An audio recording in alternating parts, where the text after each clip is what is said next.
ہمارے یہاں لڑکیوں کو جوان ہوتے ہی بیاہ دیا جاتا تھا، پھر چاہے وہ پڑھ رہی ہوں یا نہیں، اور مناسب رشتے پر ہی حامی بھر لی جاتی تھی۔ اونچی حیثیت کے یا بہت زیادہ خوبیوں کی تگدو میں لڑکی کو قطعاً عمر رسیدہ نہ کیا جاتا تھا، اور لڑکیوں کو اپنے کسی بھی معاملے میں بولنے کی اجازت بالکل نہ دی جاتی تھی۔ شروع سے ہی تربیت میں یہ بات بھی سکھا دی جاتی کہ کچھ بھی ہو باپ بھائی کے سامنے یا ان کے فیصلے پر اپنی زبان سی کر رکھنی ہے۔ اس طرح گھروں میں ہمیشہ لڑکی کے معاملے میں امن ہی رہتا۔ ہم 3 ہی بہن بھائی تھے۔ میری بڑی باجی 5 سال کی تھی تب میرا بھائی اور میں پیدا ہوئے۔ ہم جڑوا تھے، ہم صرف چند ماہ کے ہی تھے۔ جب ہم ماں کی آغوش سے محروم ہو گئے تو ہمیں دادی نے پالا، مگر صرف 2 سال بعد ہی دادی بھی اللہ کو پیاری ہو گئی۔ تب پھپھیوں نے ہماری ذمہ داری سنبھال لی، کیونکہ باجی تو خود بھی 7 سال کی تھی۔ ابو نے سوتیلی ماں کی روایتی سلوک کے پیش نظر دوسری شادی نہ کی، اسی لیے پھپھی نمرا نے ہم بہن بھائیوں کو سنبھالا۔ پھر جب پھپھو کی شادی ہو گئی تو ان کی جگہ سعدیہ باجی نے لے لی، جو 8ویں جماعت میں تھی۔ یوں ہم تو بے فکر کی زندگی جی رہے تھے۔ اسی طرح دن گزرتے گئے اور پھر اچانک ہی باجی کا اچھا رشتہ آ گیا۔ ابو جان اس بات کے قائل تھے کہ بیٹیاں جتنی جلدی اپنے گھروں کی ہو جائیں اچھا ہے۔ باجی ابھی میٹرک میں تھی اور آگے پڑھنا چاہتی تھی،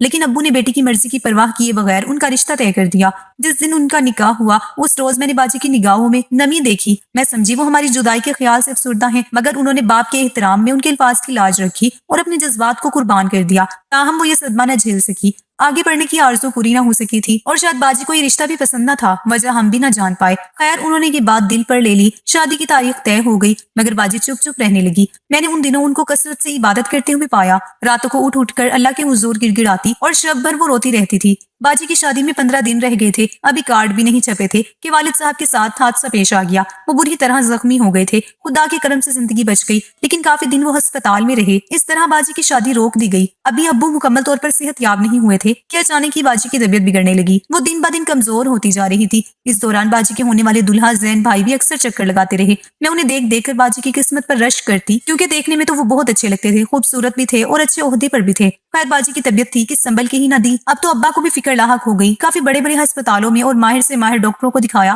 مگر افاقہ نہ ہوا۔ ہماری پریشانی کا یہ عالم تھا کہ ایک دوسرے سے چھپ کر روتے رہتے تھے، مگر شاید تقدیر کو یہی منظور تھا۔ 1 ڈیڑھ سال بعد ایک دن اسی خاموشی سے باجی اس دنیا سے چل بسی، اور ہمارے ان کو دلہن بنانے کے ارمان دل میں ہی رہ گئے۔ یہ ہمارے لیے انتہائی صدمہ اور زین بھائی کے لیے ایک سانحہ تھا۔ ان کو شدید دھچکا لگا، کیونکہ جس لڑکی کو وہ اپنا سب کچھ سمجھ چکے تھے اب وہ ہمیشہ کے لیے ان سے ٹوٹ گئی تھی۔ زین بھائی کو ہم سب سے اس قدر لگاؤ ہو چکا تھا کہ وہ یہ تعلق ختم نہیں کرنا چاہتے تھے۔ اسی وجہ سے وہ باجی کی وفات کے بعد بھی ہمارے گھر میں آتے تھے۔ انہیں اداس دیکھتی تو دعا کرتی کہ اللہ کرے ان کو ان کی خوشیاں مل جائے۔ سچ ہے کہ کسی وقت بھی دعا قبول ہو جاتی ہے۔ ایک دن وہ اپنے والدین کے ساتھ آئے اور ان لوگوں نے میرا ہاتھ مانگ لیا۔ ابو نے سوچنے کو کچھ وقت مانگا کہ میں بہت چھوٹی ہوں، مگر وہ اتنے اچھے رشتے کو ہاتھ سے گنوانا بھی نہیں چاہتے تھے۔ کچھ دن بعد وہ لوگ دوبارہ آئے۔ تب ابو نے کہا کہ میں پہلے بیٹے کی شادی کروں گا، کیونکہ اگر اریبہ چلی گئی تو گھر خالی ہو جائے گا۔ انہوں نے خوشی سے یہ شرط مان لی اور کہا ہم انتظار کر لیتے ہیں، بے شک آپ بیٹے کی شادی پہلے کر لیں، ہم بعد میں شادی کر لیں گے۔ بھائی بھی ابھی چھوٹا تھا اور زیر تعلیم تھا۔ میں زین کو بھائی کی نظر سے دیکھتی تھی، لہٰذا اب ان سے شادی کے خیال سے پریشانی اور الجھن میں پڑ گئی تھی۔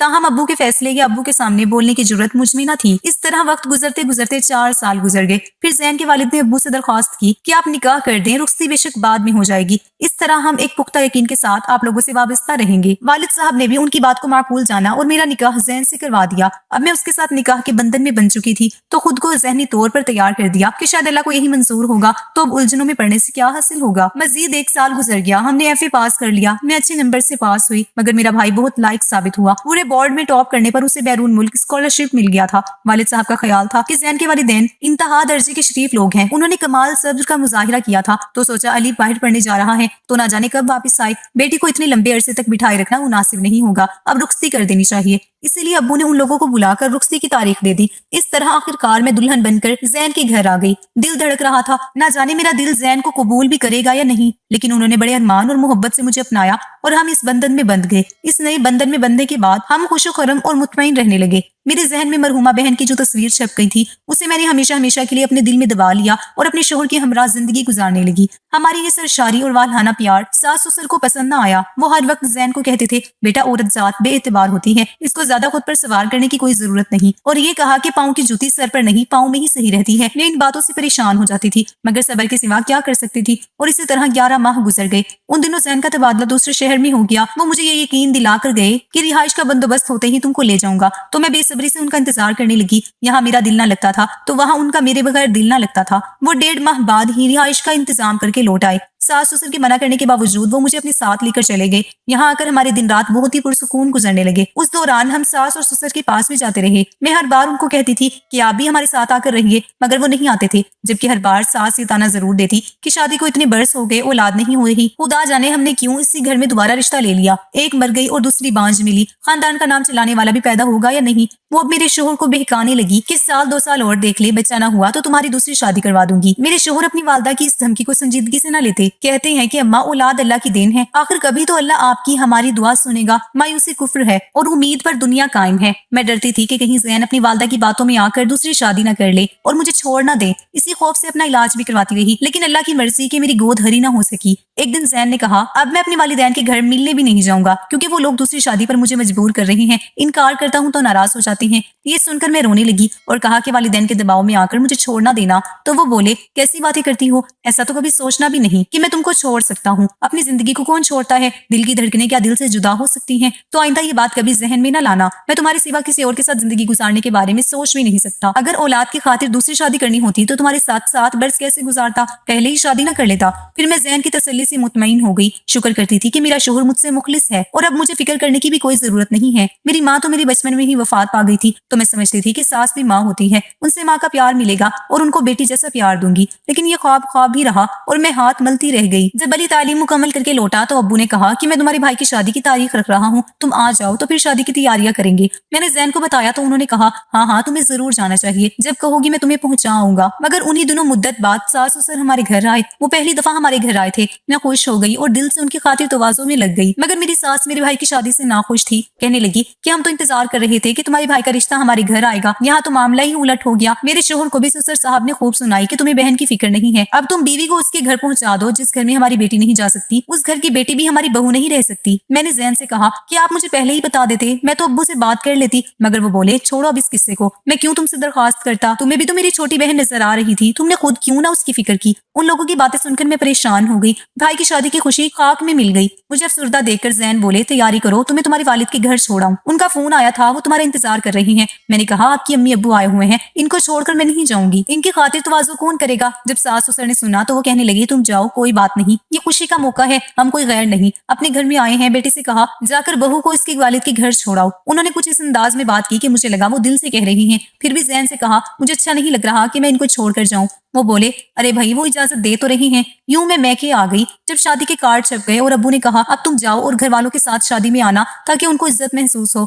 जब मैं कार्ड लेकर गई तो वहाँ 2 उधेड़ उम्र औरतें आई हुई थी और आपस में बातें कर रही थी कि लड़की अनपढ़ है तो क्या हुआ, अच्छे घर से है, खुश रहेगी। मैं समझी मेरी नंद के रिश्ते की बात हो रही है। मैंने खुरेदना मुनासिब न समझा, मगर ज़ैन का अंदाज बदला हुआ था, मेरी तरफ देखते भी नहीं थे। मैंने कहा, मुझे बाजार ले चलें, कुछ खरीदारी करनी है। तो जवाब दिया, मुझे किसी काम से जाना है, तुम छोटे देवर और माँ के साथ चली जाओ, खरीदारी कर लेना, तो फिर वही तुम्हें तुम्हारे मैके पहुंचा देगा। भाई की शादी से 4 रोज कबल ज़ैन आए और बोले, मेरी दोस्त की शादी है, उसे सोने की सेट की जरूरत है, हफ्ते बाद वापस कर देगा। तुम्हारे पास तो 3-4 सेट हैं, तुम कोई और पहन लेना। मैंने सेट दे दिया क्योंकि मुझे ज़ैन पर कोई शक न था। वो चले गए तो ना जाने क्यों बार बार मैं परेशान हो जाती थी। फिर मैं मसरूफ हो गई। अगले रोज वालिद साहब को किसी ने बताया कि तुम्हारे छोटे दामाद ने दूसरी शादी कर ली है। तो वालिद साहब परेशान हो गए। ताहम उन्होंने सोचा घर में सब जमा है तो ये मामला शादी तक दबा कर रखना ही बेहतर है। बाद में ज़ैन के घर जाकर तस्दीक करूंगा तो बेहतर होगा, इसलिए मुझसे भी ये बात छुपाएगी। मैं जो खुश खुश फिर रही थी कि अगले रोज रस्म हिना थी तो उन्होंने मेरी खुशियों को फर्क करना मुनासिब न समझा। अगले दिन ससुर ने कॉल की और बोले, रिश्तेदारों के यहाँ फौत की हो गई है, इसलिए हम वलीमे पर आएंगे।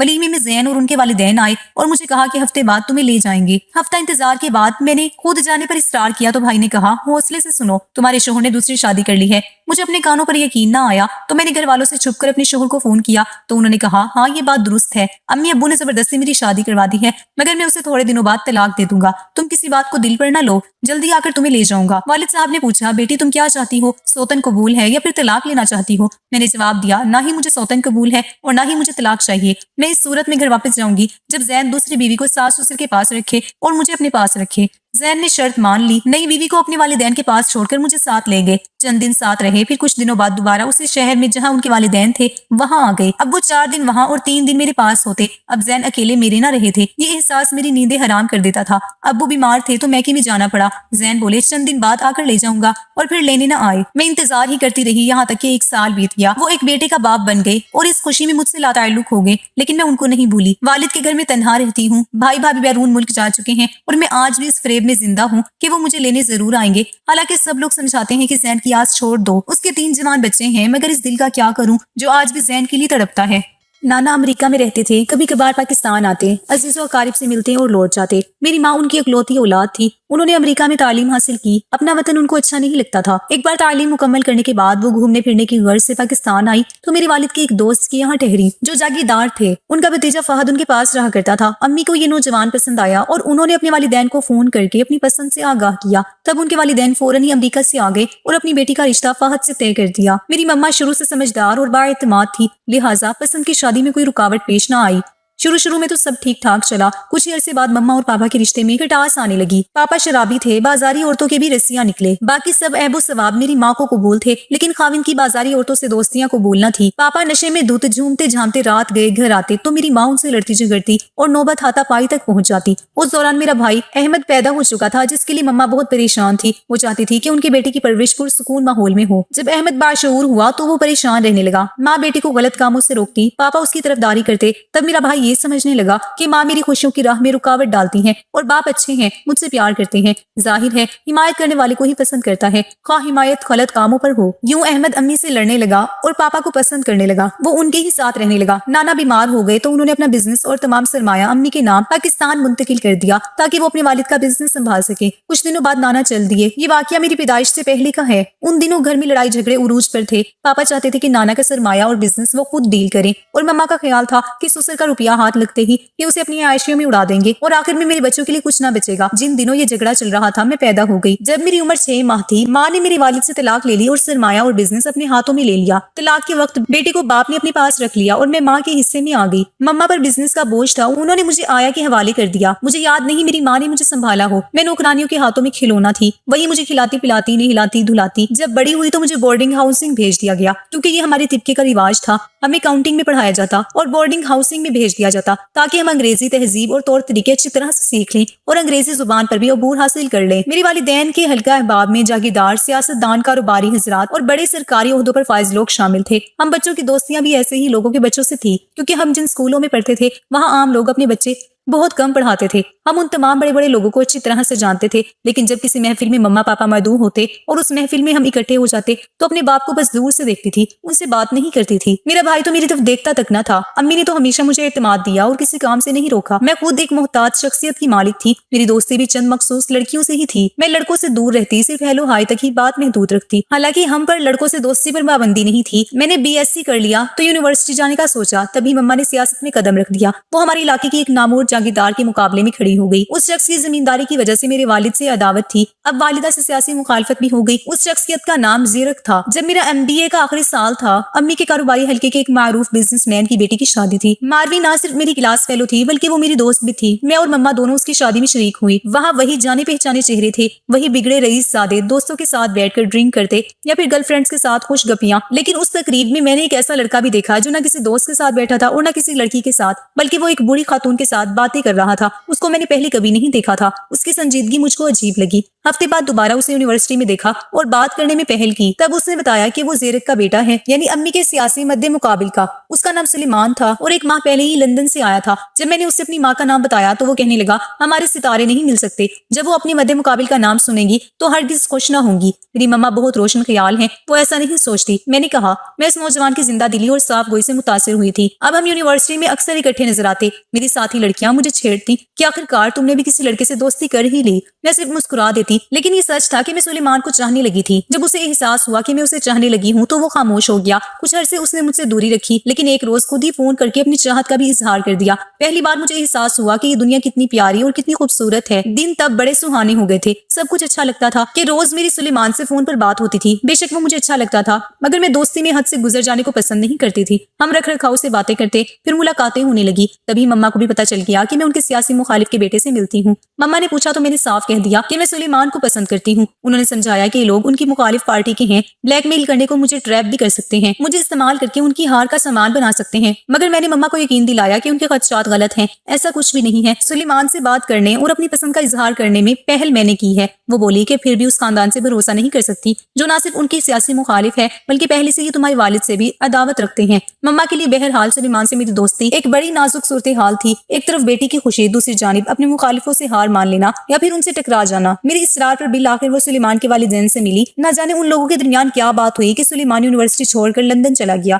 इस बारे में ना तो मुझे माँ ने कुछ बताया और ना सुलेमान ने कि मम्मा की उसके वालिदैन से गुफ्तगू हुई है। जब मैंने उसके दोस्त से नंबर लेकर उससे लंदन फोन किया और पूछा कि मम्मा की तुम्हारे वालिदैन से क्या बात हुई और तुम क्यों लंदन चले गए हो, तो उसने कहा मैं अप्पा के साथ नहीं आ सकता, बस कुछ मजबूरियां हैं, तुम आइंदा मुझे फोन मत करना। आखिर क्यों फोन ना करूं, वजह जानकर क्या करोगी, जब समंदर तैर कर पार नहीं हो सकता तो उसमें छलांग लगाने से क्या हासिल। ये उसका आखिरी जवाब था। मेरा दिल बहुत दुखा था, लेकिन मैंने अपना दर्द दिल में ही दबा लिया था, किसी से कहती भी तो क्या। मैंने यूनिवर्सिटी छोड़ दी, इम्तिहान भी ना दिया। अब मैं अक्सर ऐसे काम करती जिससे मम्मा को गुस्सा आता। यूं ही काफी वक्त बीत गया और मैं सुलेमान को भूलने लगी। मम्मा अपनी मसरूफियात में खोई हुई थी और मैं तन्हाई से तन्हा लड़ रही थी। अब ना मैं कहीं जाती और ना सहेलियों से मिलती। उन दिनों सख्त परेशान और गमगीन थी। मम्मा तो मुझे बहुत गुदगर्ज लगती थी। मेरे ख्याल में माँ और बेटी की जिंदगी में एक ऐसा वक्त जरूर आता है जब बेटी माँ को अपना दुश्मन समझती है, चाहे उसमें माँ की नादानी हो या बेटी की बेवकूफी। दोनों में से कोई भी खुद को इल्जाम नहीं ठहराता। माएं कहती हैं हम औलाद का भला चाहती हैं, अपनी बच्चियों को संभालना और समझाना हमारा फर्ज है, और लड़कियां चाहती हैं कि उनके ख्वाबों की ताबीर उनको मिल जाए, बदले में ख्वाह क्या कुछ उनको देना पड़े। मैं जाने किन सपनों को इतना अजीज रखे हुए थी कि एक दिन उसकी शादी का कार्ड आ गया। कार्ड देखकर धचका सा लगा, लेकिन हर इंसान को मजबूरन ऐसे झटके सहने पड़ते हैं। अब सवाल ये था शादी में जाऊं या ना जाऊं। 3 दिन बाद सुलेमान खुद मदऊ करने आ गया। उसके सामने मैं एक लफ्ज ना बोल सकी, और वो भी ऐसे में अपनी शादी में मुझको मदऊ करने आया था। मैं उसकी शादी में ना गई और चंद माह बाद मेरी शादी की तैयारियां शुरू हो गई। मम्मा ने उसको मदऊ ना किया तो मैंने भी ना बुलाया, लेकिन हैरत हुई जब वो शादी वाले दिन सामने आ गया। दरअसल वो मेरे शोहर शफकत के करीबी दोस्तों में से था। उसके बाद सुलेमान ने हमारे घर बाकायदगी से आना जाना शुरू कर दिया। मैंने सोचा कि जिंदगी के एक नए इम्तिहान का आगाज हो चुका है, इसे मना भी ना कर सकती थी कि वो शफकत का दोस्त था। घर पर उसके लिए आता था, ताहम मैं उससे बातचीत ना करती थी। एक रोज हमारे घर पार्टी थी और शफकत दीगर मेहमानों की जानिब मुतवज्जो थे। वो मेरे पास आकर खड़ा हो गया। तभी मैं बरामदे में चली गई। वो भी दबे कदमों मेरे पीछे चला आया। कहने लगा क्या मेरा आना बुरा लगता है? अगर ऐसी बात है तो मैं नहीं आऊंगा। आपकी मर्जी, आप जाने या शफकत, आप उनके दोस्त हैं, मेरा आपसे क्या वास्ता है? क्यों नहीं? हाँ, अगर तुमको मेरा आना पसंद नहीं है तो नहीं आऊंगा। तुम्हारे आने से मैं वाकई परेशान हो जाती हूँ। क्यों परेशान हो जाती हो, जबकि अब तो सब कुछ बदल चुका है। तुमने एक बार भी नहीं पूछा कि तुम्हारी मम्मा ने मेरे वालिदैन से क्या बात कही थी कि उसके बाद मुझे पाकिस्तान छोड़कर लंदन जाना पड़ा था। सुलेमान, अब ऐसी बातों को दोहराने का कोई फायदा नहीं। वक्त गुजर चुका है और मैं किसी और की हो चुकी हूँ। ये कहते हुए मेरी आंखों से आंसू टपक पड़े। तभी सुलेमान ने मेरे कंधे पर हाथ रख दिया। वो मेरी अश्कशोई करना चाहता था। तभी मेरे शोहर आ गए। उन्होंने हमारी बातें भी सुन ली थी। उनका चेहरा मुतगय्यर हो गया। कहने लगे तुम दोनों कब से एक दूसरे को जानते हो? मैं घबरा गई। अगर सुलेमान ने बात को संभालना चाहा, यूनिवर्सिटी के जमाने में साथ पढ़ते थे हम। उस वक्त तो मेरे मियाँ ने हौसले से काम लिया और वापस मेहमानों में चले गए। जब पार्टी खत्म हो गई और सब मेहमान चले गए, तब शफकत ने मेरी खूब खबर ली। लाख यकीन दिलाया कि मेरी सुलेमान से सिर्फ चंद दिनों की दोस्ती थी, मगर वो ना माने। कहने लगे कि औरतें शोहरों से माजी छुपाती हैं, अगर बात खुल जाए तो ऐसे ही कहती हैं। तुम्हारा उससे ताल्लुक था, है और रहेगा। मैं इतना बेवकूफ नहीं हूँ। जिस्म के रिश्तों से ज्यादा मजबूत दिल के रिश्ते होते हैं। जिस्मों के ताल्लुक भुलाए जा सकते हैं, दिलों के नहीं। मेरी माँ ने शादी के वक्त शफकत के वालिद से जमीन और जायदाद मेरे नाम लिखवाई थी। अब तलाक भी आसानी से नहीं हो सकती थी। मैं भी तलाक न लेना चाहती थी और न शफकत देना चाहता था, लेकिन अब मुझे ऐसे ही घायल और लुटी जिंदगी गुजारनी थी। शफकत ने मुझे दिल से माफ ना किया। बदगुमानी को वो अपने दिल से खुरच ही ना सका। इस वाकई के 4 साल बाद उसने दूसरी शादी कर ली और मुझे अधूरी जिंदगी जीने को तन्हा छोड़ दिया। मुझे शफकत से कोई शिकवा नहीं, क्योंकि मर्द तो होते ही शक्की मिजाज है। कोई खाविंद बीवी के माजी को जानकर उसे माफ नहीं कर सकता तो शफकत कैसे माफ करते? वो खाविंद है, फरिश्ता तो नहीं। हाँ, मुझे सुलेमान से शिकवा जरूर है। एक काश वो मेरी जिंदगी में दोबारा ना आता।